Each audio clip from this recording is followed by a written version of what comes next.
আজকে আমি বানাবো বাড়িতে থাকা উপকরণ দিয়ে ওটসের খিচুড়ি। বাচ্চা থেকে বড় সবাই পছন্দ করবে। আপনারা যেমন পারেন সেই রকম সবজি দিতে পারেন। আমি এখানে দিয়েছি ক্যাপসিকাম, বরবটি, পেঁপে, মিষ্টি কুমড়ো, গাজর আর টমেটো। আমি সব কিছু ভালো করে ধুয়ে কেটে নিয়েছি। এবারে একটি কড়াইতে অল্প করেই আমি তেলটা দেব। তেলটা গরম হয়ে গেলে দিয়ে দেব গোটা জিরে, শুকনো লঙ্কা ফোড়ন।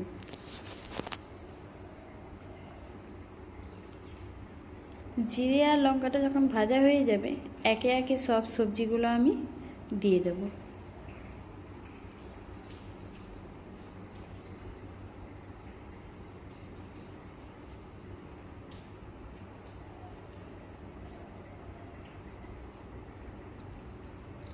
সবজিগুলো দেওয়ার পরে হালকা লবণ দিয়ে আমি সবজিগুলোকে আগে একটু ভেজে নেব। খুব বেশি কড়া করে ভাজবো না, হালকা করে ভেজে নেব।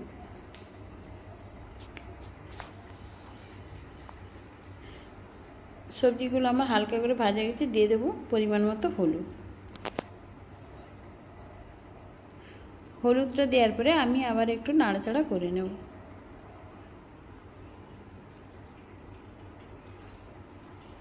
এরপরে দিয়ে দেব কুচনো টমেটো, দিয়ে আবারও আমি একটু নাড়াচাড়া করে নেব।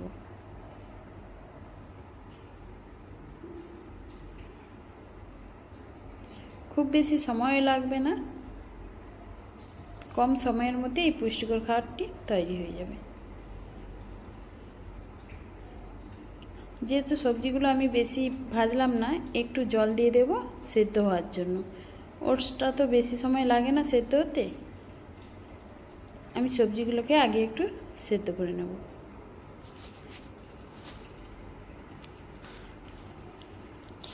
আমার সবজিগুলো সুন্দরভাবে সেদ্ধ হয়ে গেছে। এবারে দিয়ে দেব ওটস। আপনারা পরিমাণ মতো ওটস দিতে পারেন। আমি এখানে নিয়েছি 2 কাপ ওটস। আবার একটু জল দিয়ে আমি ঢাকা দিয়ে দেব।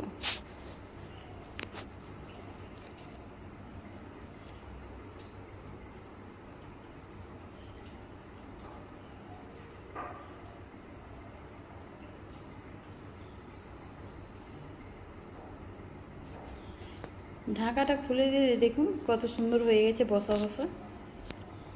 এরপরে আমি ওপর থেকে দিয়ে দেব ভাজা জিরে গুঁড়ো। আপনারা চাইলেন গরম মশলাও দিতে পারেন। আমি এখানে গরম মশলাটা দিচ্ছি না, আমি ভাজা জিরের গুঁড়িটা দিচ্ছি। একটু নাড়াচাড়া করে নামিয়ে নিলেই রেডি হয়ে যাবে ওটসের খিচুড়ি। বাচ্চা থেকে বড় সবাই এই রেসিপিটা পছন্দ করবে। একবার বানিয়ে দেখুন, খুব টেস্টি আর খুব হেলদি।